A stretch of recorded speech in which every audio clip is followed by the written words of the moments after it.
ಭಾರತೀಯ ರೈಲ್ವೆ ಉದ್ಯೋಗಿಯ ಮೊದಲ ಪತ್ನಿ ಮತ್ತು ಆಕೆಯ ಕುಟುಂಬ ಕರ್ನಾಟಕ ಹೈಕೋರ್ಟ್ನಲ್ಲಿ ವಾದ ಮಂಡಿಸಿದ ಅರ್ಜಿದಾರರನ್ನು ಹಿಂದೂ ವಿವಾಹ ಕಾಯ್ದೆಯ ಪ್ರಕಾರ ಕಾನೂನುಬದ್ಧವಾಗಿ ಮದುವೆಯಾಗಿಲ್ಲ, ಪಿಂಚಣಿ ಮಂಜೂರಾತಿಯನ್ನು ನಿಯಂತ್ರಿಸುವ ನಿಯಮಗಳ ಪ್ರಕಾರ ಪಿಂಚಣಿಯ ಪಾಲು ಸಹ ಅರ್ಹವಾಗಿದೆ. 2023 ಡಿಸೆಂಬರ್ 20ರಂದು ನ್ಯಾಯಾಧೀಶರಾದ ಎನ್ ನಾಗಪ್ರಸನ್ನ ಅವರು ಈ ಆದೇಶವನ್ನು ನೀಡಿದ್ದರು. ಮೊದಲ ಪತ್ನಿ ಮತ್ತು ಅವರ ಮಕ್ಕಳಿಗೆ ಕುಟುಂಬ ಪಿಂಚಣಿಯ 50% ಹಂಚಿಕೆ ಮಾಡುವ ಹಿಂದಿನ ಆದೇಶದ ವಿರುದ್ಧ ಎರಡನೇ ಪತ್ನಿ ಹೈಕೋರ್ಟ್ ಮೆಟ್ಟಿಲೇರಿದ್ದರು.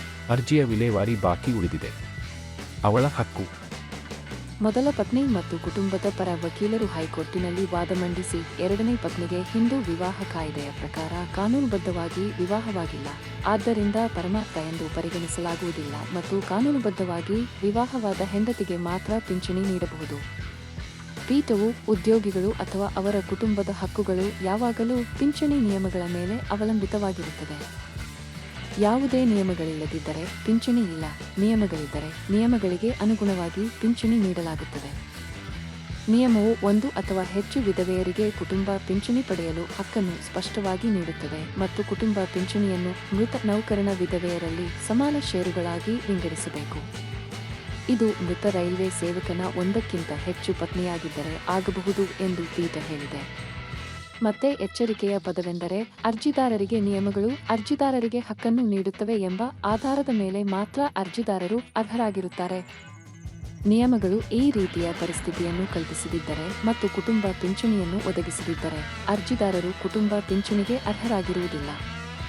ಇದನ್ನು ಆಧರಿಸಿ ಎರಡನೇ ಪತ್ನಿಯು ಪಿಂಚಣಿಯಲ್ಲಿ 50% ಪಾಲು ಪಡೆಯಬೇಕು ಎಂದು ಪೀಠ ಸೂಚಿಸಿದೆ. ಪಿಂಚಣಿ ಮಂಜೂರಾತಿಯನ್ನು ನಿಯಂತ್ರಿಸುವ ನಿಯಮಗಳ ಪ್ರಕಾರ ಮೃತ ಭಾರತೀಯ ರೈಲ್ವೆ ಉದ್ಯೋಗಿಯ ಎರಡನೇ ಪತ್ನಿಯು ಪಿಂಚಣಿಯ ಪಾಲನ್ನು ಪಡೆಯಲು ಅರ್ಹರು ಎಂದು ಕರ್ನಾಟಕ ಹೈಕೋರ್ಟ್ ತೀರ್ಪು ನೀಡಿದೆ. ಈ ಆದೇಶವನ್ನು ನ್ಯಾಯಮೂರ್ತಿ ಎನ್ ನಾಗಪ್ರಸನ್ನ ಅವರು 20 ಡಿಸೆಂಬರ್ 2023ರಂದು ಅಂಗೀಕರಿಸಿದ್ದಾರೆ. ಮೊದಲ ಪತ್ನಿ ಮತ್ತು ಆಕೆಯ ಮಕ್ಕಳಿಗೆ ಕುಟುಂಬ ಪಿಂಚಣಿಯ 50% ಹಂಚಿಕೆ ಮಾಡುವ ಹಿಂದಿನ ಆದೇಶದ ವಿರುದ್ಧ ಎರಡನೇ ಪತ್ನಿ ಹೈಕೋರ್ಟ್ ಮೆಟ್ಟಿಲೇರಿದ್ದರು.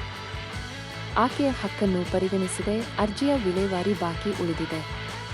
ಮೊದಲ ಪತ್ನಿ ಮತ್ತು ಕುಟುಂಬದ ಪರ ವಕೀಲರು ಹೈಕೋರ್ಟಿನಲ್ಲಿ ವಾದ ಮಂಡಿಸಿ ಎರಡನೇ ಪತ್ನಿ ಹಿಂದೂ ವಿವಾಹ ಕಾಯ್ದೆಯ ಪ್ರಕಾರ ಕಾನೂನುಬದ್ಧವಾಗಿ ಮದುವೆಯಾಗಿಲ್ಲ, ಆದ್ದರಿಂದ ಅವರನ್ನು ಪರಪುರುಷ ಎಂದು ಪರಿಗಣಿಸಲಾಗುವುದಿಲ್ಲ ಮತ್ತು ಕಾನೂನುಬದ್ಧವಾಗಿ ವಿವಾಹವಾದ ಹೆಂಡತಿಗೆ ಮಾತ್ರ ಪಿಂಚಣಿ ನೀಡಬಹುದು.